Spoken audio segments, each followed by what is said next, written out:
Si Lala at ang ligtas na hawak. Si Lala ay isang masayahing bata na mahiling maglaro sa labas. Isang araw, tinuruan siya ni Aling Pulis tungkol sa ligtas at hindi ligtas na hawak.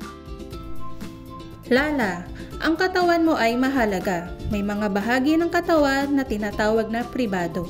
Ito ang mga bahagi na natatakpan ng iyong underwear or swimsuit. Walang sino man ang dapat humawak sa mga ito. Maliban kung ikaw ay tinutulungang maligo ng nanay o nagpapagamot sa doktor habang may kasamang magulang. Paano ko malalaman kung ligtas ang hawak? Kung ang hawak ay nagpaparamdam ng pagmamahal, pag-aalaga at hindi ka takot tulad ng yakap ng nanay kapag umiiyak ka, iyon ay ligtas. Pero kung may humawak sa iyo at hindi ka komportable, kahit sino pa siya, iyon ay hindi ligtas. Anong gagawin ko kung mayroong humawak sa akin na hindi ko gusto? Sabihin mo agad ng malakas, ayoko, tumigil ka at lumayo. Sabihin mo sa taong pinagkakatiwalaan mo tulad ng magulang, guro o lola.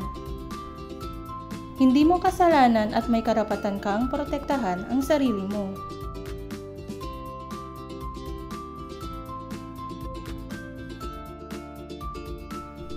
Mga aral ni Lala. Ang katawan mo ay sa iyo lamang. May karapatan kang magsabi ng hindi.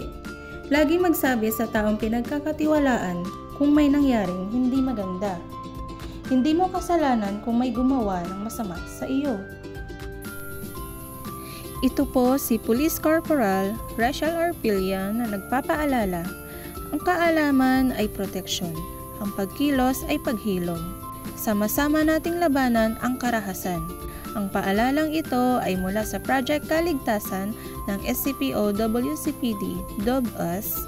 Ang mga paalala para sa kaligtasan ay laging ipapabatid ng mga kapulisan gamit ang tamang aksyon at solusyon ayon sa naaangkop na batas.